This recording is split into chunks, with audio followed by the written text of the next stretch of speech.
lots of bananas, got my flour ready, gonna be making some banana bread. That's not what this video is about. It's just I'm using the oven, so I figure I might as well cook tea in the oven if I'm gonna use the oven to make my banana bread.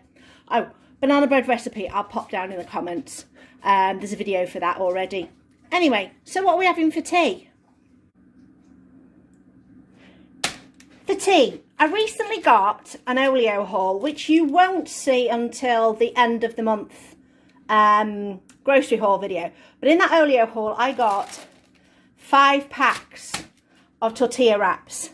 And I thought, right, what can I do with tortilla wraps that can go into the oven? And then I realised I have got these and I've got all this. So I'm going to make a lasagna, but not a normal style lasagna. I'm going to be making a Mexican style lasagna.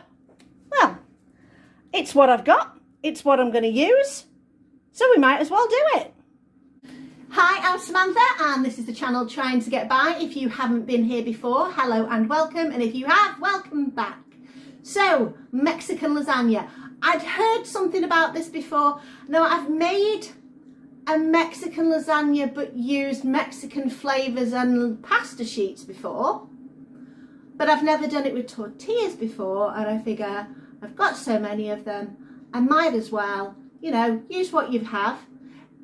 For those of you who are in the know, you know what I'm like with my bread. For those of you who don't, my Olio hauls are the main way I get bread and bread products, so anything like that. So sliced bread, rolls, wraps, what else have I got? Oh, I got some pita breads as well this time. So I'm just looking for different ways of using up bread because I've not bought bread, physically bought bread from a shop for roughly 8 months now. So we're looking to find different ways of adapting bread and bread products into different recipes. So today's is my Mexican lasagna. Right, these are the ingredients that I'm going to go for in this lasagna. So we have got onions, peppers, mushrooms. Don't laugh at these are my onions. Yeah, that's what grew in my garden this year. They're not even worthy of being called pickles. But I'm going to dice them up and I'll chuck them in anyway because they need to be used. So that's our vegetable component. For our meat component, I've not got any mince, but I'm going to go in with these chicken pieces. I'll just chop them a little bit smaller. I'm going to go in with some beans as well because, you know, Mexican stuff would be refried beans and things like that. So chuck it in. This is not traditional. This is just throw it in and see what it looks like. I've got some of my own tomato sauce that I made. This is a mixture of tomatoes and vegetables. I made this in a freezer haul where I did a freezer clean out if you've not seen it and made that from leftover stuff that was in there. Got some Frank's Red Hot because, you know, like it a bit spicy. And then we'll go and have a look in the old herb and spice drawer and pick out some different bits and bobs from there to go in, and I will let you know what's going in when I pop it in. So the first thing I'm going to do is I'm going to start off by chopping and frying off my vegetables. Right, most of these veggies are nicely cooked down. So what I'm going to do, and I didn't put this ingredient at the beginning, sorry, forgot, a good squeeze of the old tomato puree. That's probably a tablespoon and a half, maybe coming up to 2, yeah, maybe just over a tablespoon. And just cook that off for a minute because it's always good to cook off your tomato puree before putting other stuff in. Don't put your tomato puree in later. Put it in now. This is the best time. Right. Okay. Let's pop you over here. So what we're going to add next is our faux chicken pieces. There we go. They're quite small. I'm not too worried about chopping them up. I'm going to go in. Whoop! Well, I think that'll be enough. Mix it up a bit. Yes, they're going in straight from frozen, which is absolutely fine. If you want to do it with your chicken, just make sure you cook it off well enough in your pan. Maybe take out the vegetables and cook your chicken separately. If you're doing it with mince, again, if it's vegetarian mince, just chuck it in your pan, it's fine. If it is beef mince or other mince, take your veggies out, put your mince in, cook that separately, and then add everything back together, and it will be great. So there we go, just going to leave this until this has cooked off a little bit more, and then we're going to add all the rest of our ingredients. Right, so everything's nicely, you know, it's not completely defrosted, it's pretty much there, but we're going to go in with everything else. We're going to go in with this can of mixed beans. We are going to go in with, if I can get my lid off, that took effort, my jar of sauce. Now, I don't waste all that. I'm just going to get a little bit of water in there. Yeah, a little bit of water. Swish it round, don't waste it. There we go.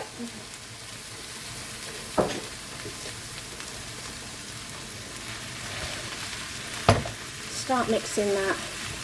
And so this is our sauce. Now, what's going to make it Mexican, apart from the fact that it's got beans in it? So, we're going to go in with a bit of Frank's, because, you know, Frank's tastes yummy. Hot as you want to go. Into the herb drawer. We are going in with paprika, because I like it.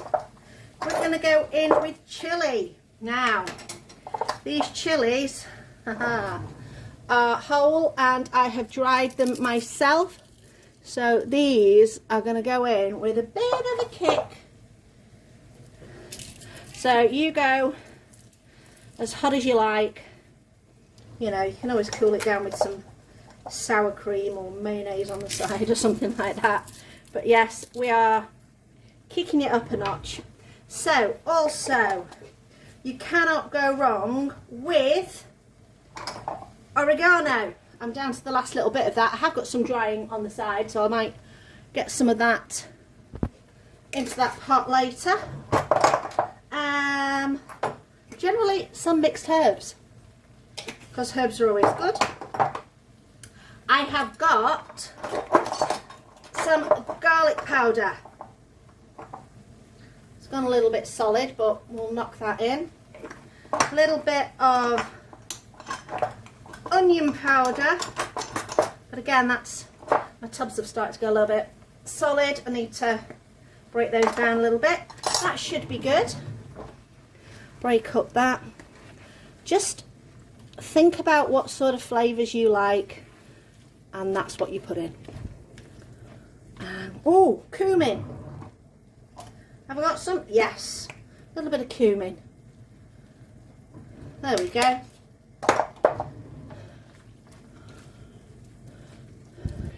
Right.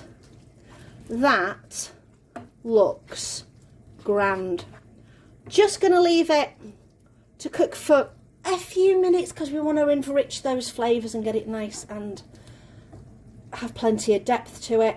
And then we're going to do our assembling. And before I do my assembling, I'm going to go over here and finish making my banana bread. So I've got my flour ready, I've got my banana stuff. I'm making about 4 loaves, that's why it's so big. So that's what I'm going to crack on with while this is sitting here. So this is the dish I'm using. So it's a loose bottomed baking dish, you know, like what you'd use for making a cake. So my tortillas are a bit too big, so what I'm going to do is I'm going to use this. I'm going to cut around them. I've got 3 tortillas here.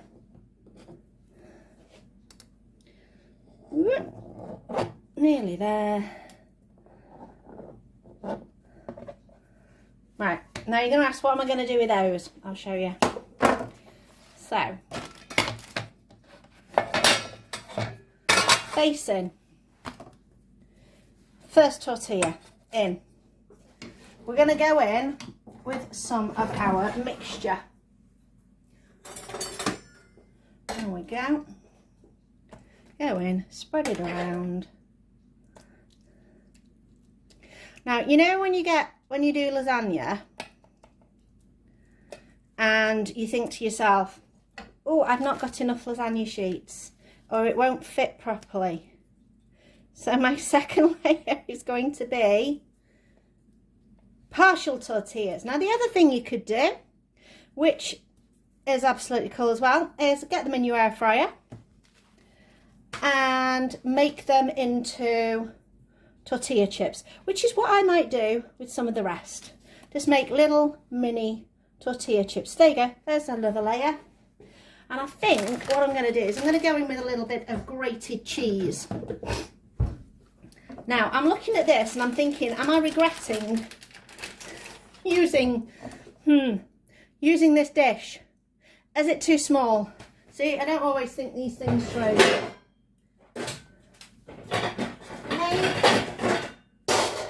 Excuse the banging and clanging. This is the same size. Maybe I might use this one instead. I think this might be better. So this again is a loose bottomed cake tin, but this one's got spring form, so it's got this on the side. So now the challenge is transferring, right, let's see. See, this is what you come for. This is the content that you love. You love coming and seeing me not necessarily thinking through something. So, right, do that. I think I'm going to go into cheese now. So, a little bit of cheese, grated over the top. Very nice. Now the trick. Can I upturn this into this?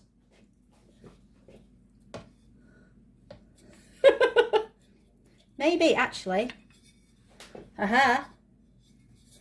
Take it off from the base. Ready? Steady, go! Hey! There you go. Ta-da!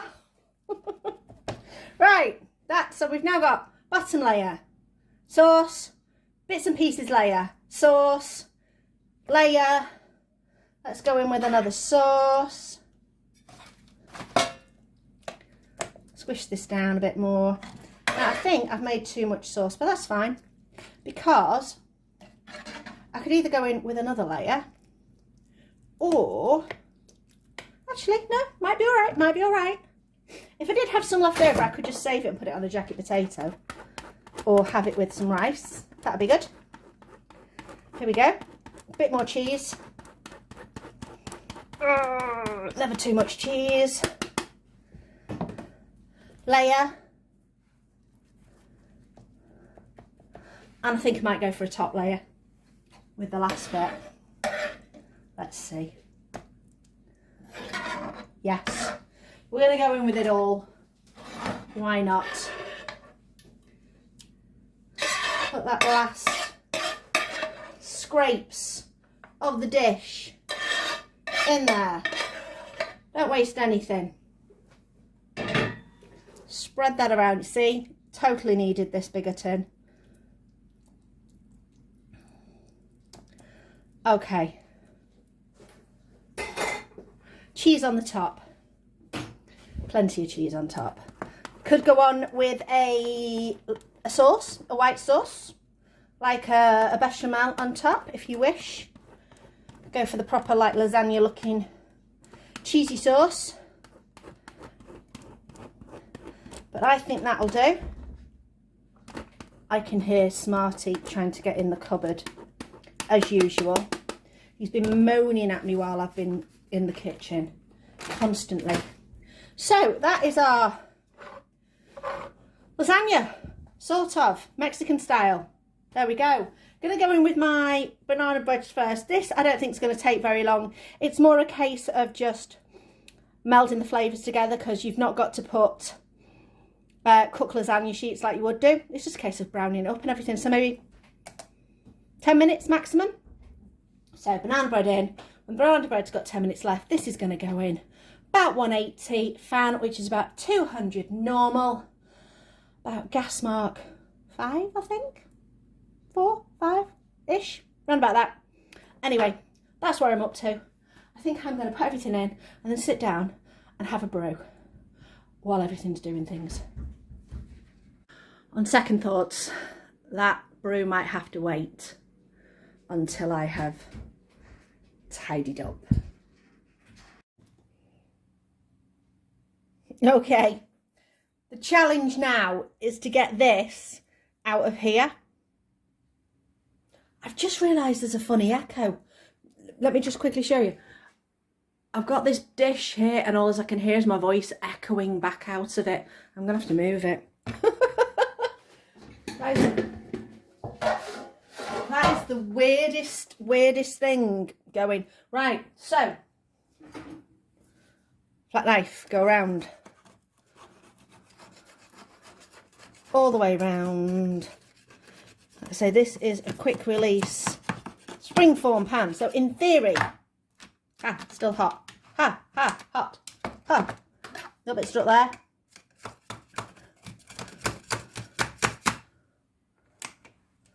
Oh. There we go. We are now Mexican lasagna. How's that looking? That's looking pretty good, that. Right, we need a knife to cut into this. That is steamy hot. So, in we go. All the way down. I think we're going to go probably a good third of a lasagna, of a portion. Now, other bit, get spatula all the way underneath that base layer. That's going to be the trick. Right, so that base layer, because there's a lip on this tray, so that base layer is going to be the most awkward bit to get underneath. Maybe I should have... it's travelling. It's travelling. Okay. This is where you need an extra hand. Oh, wait a minute. I think I'm under. I think. Are we in? Mostly. Not bad. Not bad. Looks nice on the plate though. That with some salad. Yummy. Okay. Now the most important bit. The tasting. Right, here we go. Oh, it's definitely softened up those tortilla sheets. That looks really good. Now this is really hot.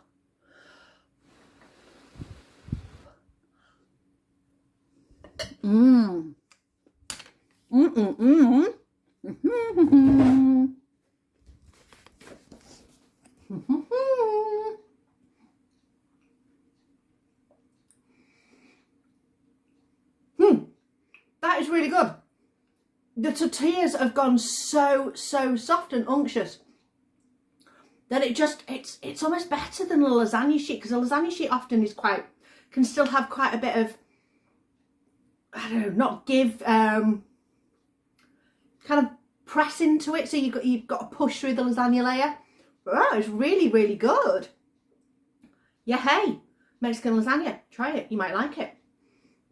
Let me know in the description below, have you done alternative lasagnas? You know, taken an original dish, given it a twist, done something a bit more unusual with it. I'd love to know what you've done, because then I can try it.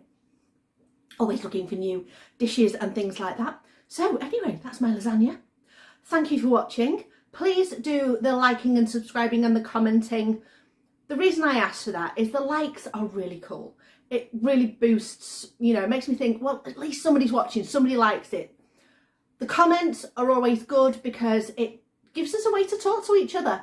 We don't know each other, and I would like to know you better. So talk to me, tell me in the comments all sorts of things, what you're thinking, what you do, any ideas you've got. And then if you subscribe, we can keep in contact with each other, and that's really cool. Thank you for watching, and I will see you next time.